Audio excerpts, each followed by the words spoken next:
Economist and author Raj Patel says that if we were to factor in the hidden ecological and social costs of what we consume, everyday items would be a lot more expensive than they are now. For example, we wouldn't be paying around $5 for a hamburger.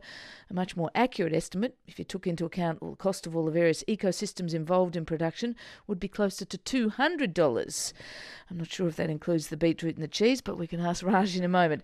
Raj Patel's latest book is called The Value of Nothing: How to Reshape Market Society and Redefine Democracy. He's worked at the World Trade Organization, he's consulted for the UN, he's a former fellow at Yale and Berkeley, and he's now at the University of KwaZulu-Natal in South Africa. And he's in Australia for Sydney Writers' Festival. Raj, welcome back to Breakfast. It's good to be back again. Raj, let's look at the hamburger example. It's a pretty dramatic one, but what is the point you're trying to make here? Why is there this gulf between what we pay over the counter and what something actually costs to produce? Because surely companies wouldn't be making profits if that was the truth. Well, the way that companies make their profits, Fran, is by not paying the environmental costs that accrue with the consumption of hamburgers. And the figure that you were talking about earlier on, this was a group of Indian researchers who said, look, if we were to really pay for the environmental destruction associated with turning land into pasture for cattle, then actually, as you say, a hamburger shouldn't cost $5; it should cost nearer 200.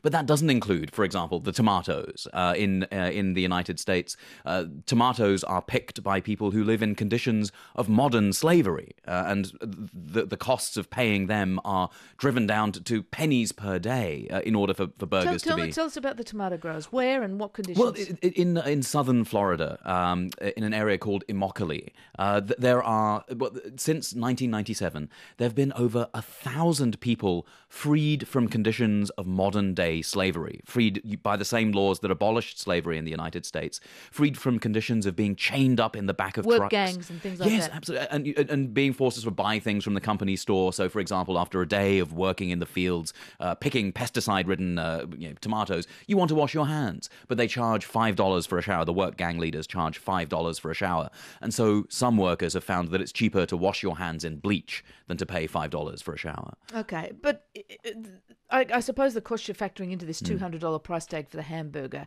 is degradation of the earth, is climate change, presumably the impact of climate change of belching cows and things like that. Are they the sort of costs you're talking about? Well, in that $200 figure, that's it's the environmental cost. But as I say, the costs associated with labour actually aren't part of that $200 figure, and neither are the costs in the future. The costs that we accrue by eating very badly. I mean, in the United States, where I live, 1 in 3 children will grow up with having diabetes. 1 in 2 children if they come from minorities. And the costs of diabetes already in America are very high. 1 in 5 US dollars spent on healthcare is spent on diabetes. Those figures are set to go up. And again, those figures don't feature in the cheap price of junk food. But it's not just junk food, is it? I mean, the price presumably of a steak would have the same kind of cost disparity in it. I mean, what are you saying, that we shouldn't be eating meat at all? Is that what we're getting to, for instance, because it's so labour intensive and land intensive and resource intensive to produce? Well, it depends. I mean, only the rich can eat steak. Well, that's the thing, you see. I mean, I think that really factoring in the full cost and the full environmental and social cost would mean that industrially produced meat that is in fact incredibly cheap, would in fact go up in price. And that's why I say in the book that in many ways cheap food is cheat food, because it skirts paying for the full environmental and social costs. There are ways in which meat might be grown sustainably in sort of free-range pasture as part of a full ecological system. But merely to concentrate on the consumer side of this, I think leads us into some very dark places, Fran, because then you do end up in a world where only the rich get to do certain things and the poor get to starve. I think we need both to look at the consumer costs that are hidden, but also to look at the side of labour, to look at things that are not paid for, like the workers who are growing the tomatoes, and in particular, women's work. And I spend a lot of time in the book talking about how women's work is systematically underpaid. 50% of the world's total output is unpaid women's labour. And of course, this is something that matters in Australia right now. We had the figures coming out yesterday about how women in Australia are paid 70% less than men for the same work. This is something that's alive the world over, and it certainly matters to Australians today. So what you're concerned about is the fundamentals of a market market capitalism, Yeah. a market system, market-driven system. Mm-hmm. What is the change you want to make? It's a particularly good junction, I suppose, to be looking at this, given the collapse that we saw of the financial systems.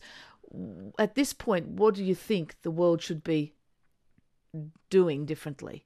Well, I mean, because what you say is the cost of normal is unsustainable. Right. And actually, I think markets are pretty good. Markets are a good way of decentralizing decision-making and getting people to meet and be more cosmopolitan and exchanging. But profit-driven markets and the kinds of markets we have at the moment are kind of the anti-market. By concentrating the power to be able to shape choices, to be able to shape the price of things in the hands of a few corporations, you actually lose everything that's good about a market, about its decentralization, its freedom, its exchange. And so what I'm suggesting is that we need other ways of valuing the world. And luckily, those ideas about how to value the world differently, other than by sticking price labels on things, those ideas are out there. The Nobel Prize in Economics last year, for example, was won by Eleanor Ostrom. For the first time, the prize was awarded to a woman for her ideas about the commons, about how we can manage resources without sticking price labels on them, but manage resources sustainably, equitably, and fairly. And so I think there are ideas out there, and they're worth exploring.